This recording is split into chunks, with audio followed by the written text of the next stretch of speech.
Good morning, good afternoon, good evening, good night. In this presentation, I would like to present to you from a critical and local bottom-up perspective some ideas how SDGs and human rights can strengthen each other locally. And the central idea I would like to propose to you is to change the dominant SDG implementation frame for a so-called translation frame. As a start, I will say something about the context in Utrecht and how we in our city are trying to promote a bottom-up awareness for the meaning of international frameworks through SDGs, human rights and children's rights coalitions.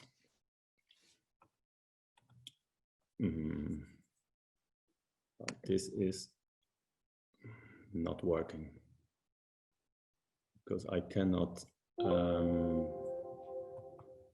Yes, there it is. Characteristic for the city of Utrecht is that SDGs as well as human rights are not primarily a municipal strategy. Both frameworks are the inspiration for 3 local coalitions that brings together many organizations with crossovers between several initiatives. And these coalitions are partnerships that have the structure of a public community private. Since the coalitions are unique in the Netherlands and several national organizations have been supporting the initiatives. So far, the coalitions are becoming increasingly horizontal structured with the municipality in a facilitating role. Key is that the SDGs and human rights are taken as an international framework that helps to inspire local developments, projects and cooperation. And several policies were influenced by this local human rights and SDG culture. An example was the establishment of a European-funded Plan Einstein, an innovative reception facility for refugees. But although both SDGs and human rights are used in Utrecht, and links are also made incidentally, the synergy between the 2 frames is still unexplored territory. And therefore, I would like to suggest some conceptual ideas as a starting point to think both more in line with each other. And leave no one behind is the motto by which the United Nations adopted in 2015 the Agenda 2030, including the 17 Sustainable Development Goals, as a new roadmap for a sustainable future. Like the 1948 Universal Declaration of Human Rights, the agenda calls on everyone's responsibility and aims to make a difference in terms of justice, namely to leave no one behind on a global scale. And both concepts embody an international moral order. However, their power is also in the local. As Ban Ki-moon said in 2015, we can say to all the people around the world, the 2030 agenda is for you, is for everyone, everywhere. Claim it. Demand that commitments are made and promises kept. Be part of this global call to action. And those words remind us of Mrs. Roosevelt's notion of human rights in 1958, when she said, where, after all, do universal human rights begin? In small places, close to home, so close and so small that they cannot be seen on any map of the world. Unless these rights have meaning there, they have little meaning anywhere. And using Roosevelt's famous words as starting point, I would like to argue today that there is an important lesson to be learned from the human rights discussion of the last decade for the current SDG debate, namely to take locality more seriously.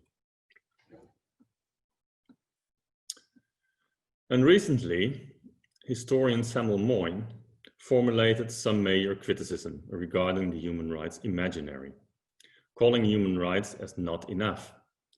He revealed that while human rights became our highest ideals, at the same time the demands of a broader social and economic justice were neglected. And he said, human rights, even perfectly realized human rights, are compatible with inequality, even radical inequality. Moin's historical chronicle shows how the imaginary of human rights has shifted over time, from an egalitarian politics of yesterday to a neoliberal globalization of today, from equity to sufficiency, with major impact on global inequality. He shows how human rights were successively cut off from the dream of globally fair distribution advocated by the Global South during the 70s. And that the sufficiency discourse has pushed the equality discourse aside had major effects on how we envision justice. The tragedy of human rights is that they have occupied the global imagination, but have so far contributed little to address material inequality. And this observation makes it relevant to scrutinize also the global aspirations of the SDG narrative. Are the SDGs enough? Will they deal with some of these blind spots or rather reproduce them? We see that international institutions and nation states have mainly framed the SDGs as a policy and governance concept, focusing foremost on social, economic, and environmental development goals, target indicators. And the UN, however, when establishing the SDGs, has more than in previous UN processes included right from the start city representatives, such as the UCLG or ICLEI, to motivate municipalities and other local parties to localize the SDGs. Nonetheless, the general awareness and support among local authorities and inhabitants for the 2030 agenda is still limited. As urban scholar David Satterthwaite observed, even a document claiming to be the new urban agenda has no mention of mayors, no mention of democracy, no mention of urban innovations, such as participatory budgeting, no reference to grassroots organizations. But even when municipalities participate in these fora, the thematic focus on international governance and therewith on technocratic aspects of the SDGs, such as implementation and monitoring, leaves hardly any space for discussion. The meaning communities and citizens attribute to these global ambitions. Interestingly enough, there are also almost no cities that have set themselves the objective that as many people as possible should know the global goals or the SDGs. And this indicates that the policy making takes place at international level, while the local is restricted to policy implementation alone, instead of being an agent, being a recipient only. While the UN texts see localizing the SDGs as a simple one-way implementation strategy, as the process of defining, implementing, monitoring strategies at the local level for achievable global, national, and subnational sustainable goals and targets. City network representatives underline the need for local participation because no global targets or goals can be reached without us. What needs more attention, I would like to argue, is to eliminate this relationship between the global and the local. And therefore we need a shift in SDG scholarship, policies, practices from the dominant implementation towards a translation or co-production discourse for a better understanding what localizing SDGs is about. And here helps to follow Apu Durai, who has explored the relationship between the globalization from above and below. It needs, as Apu Durai calls it, the globalization from below, the worldwide effort of activist non-governmental organizations and movements to shape the global agenda on such matters as human rights, gender, poverty, environment, and diseases. And for changes to be realized, the SDGs need to be developed into a broader social movement of smaller and larger local initiatives.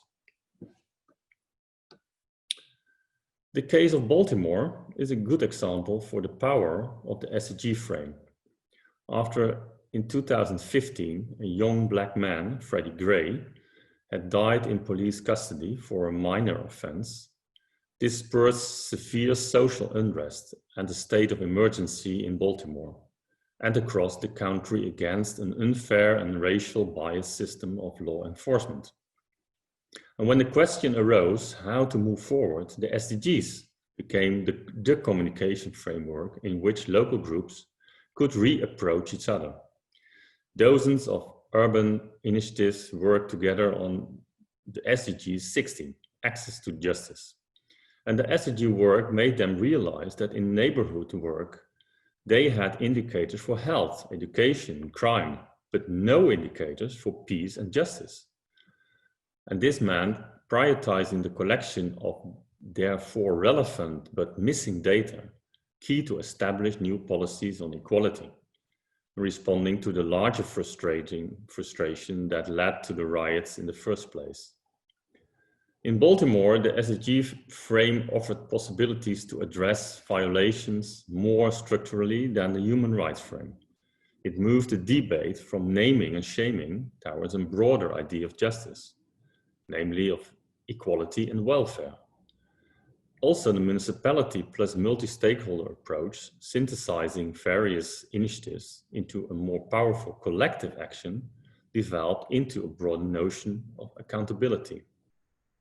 The Baltimore case is also an inspiring example for how the global SDG frame helps to rethink local action. But also, can we use the SDGs to transcend the dichotomy of victims and perpetrators? Can we learn to see each other as an implicated subject, as Michael Rosberg called it, in which we must help each other to see how our own roles and the possibilities of seeking dialogue through mutual awareness? Wasn't the broad and global embrace of Black Lives Matter movement immediately after the death of George Floyd exactly what made the awareness of this implicatedness possible? Inspiration for such a translation between the global SDG frame and local practices could look like can be found in several human rights treaties and in human rights scholarship, particularly in the debate on translation or vernacularization, from which SDG theory and practice could profit. Sally Mary observed, this is the paradox of making human rights in the vernacular. To be accepted, they have to be tailored to the local context and resonate with the local cultural framework. While translation is often associated with weakening of universal principles, it can also be the opposite, increasing the meaningfulness of those global principles to people as corresponding to their plural local needs and concerns. Only by establishing the meaning of SDGs in people's lives, the transformative potential of these global goals will become evident. An inspiration for such translation process can be found also in our worldwide human rights city movement. As the Wallenberg Institute has put it, if a local government embraces a human rights-based approach in designing sustainability policies, it will better address the needs and priorities of its residents.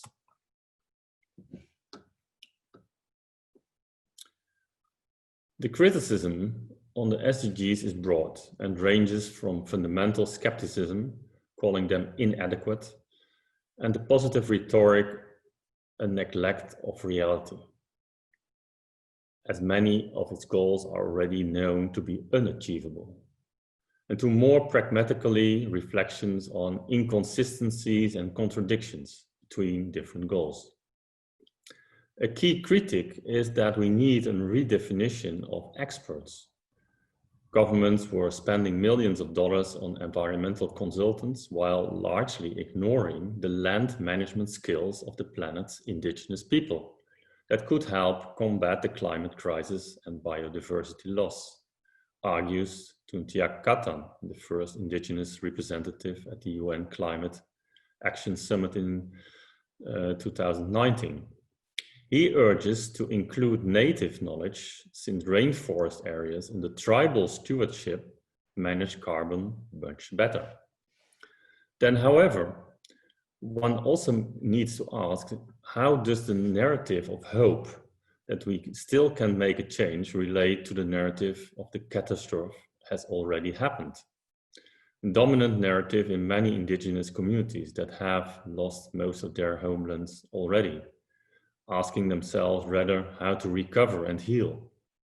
A local and cultural approach to SDG seems to me therefore essential to add context and specificity, and therewith to scrutinize the notion of the global and the universal as a result of the colonial. It also shows that the knowledge situated in local communities is needed, and this also means decolonizing the term sustainability. To sum up, shifting the debate from an SDG implementation frame towards a translation frame will allow to redefine localization as a reciprocal relationship. This will allow to address the gaps between rhetoric and local practices, between aspirations and social realities, and therewith, as the Baltimore case showed, to engage with some of the blind spots of the human rights debate by including the bigger picture of what sustainable justice entails. And to be able to do this, the next step could be giving more voice to local actors and transformators in a research and action agenda to localize the SDGs, and then to translate those voices back into global discourse. What global goals cities could learn from human rights cities is how they give additional meaning to individual engagement, to involve and to connect numerous civil society organizations by synthesizing sectoral initiatives into a more powerful collective action. And finally, putting human rights more center stage, not in the narrow sense of sufficiency, but in the broader sense of material equality, could assist the localization of the SDGs and therewith enhance their transformative power by creating the awareness for the implicatedness of us all. Thank you very much for your attention.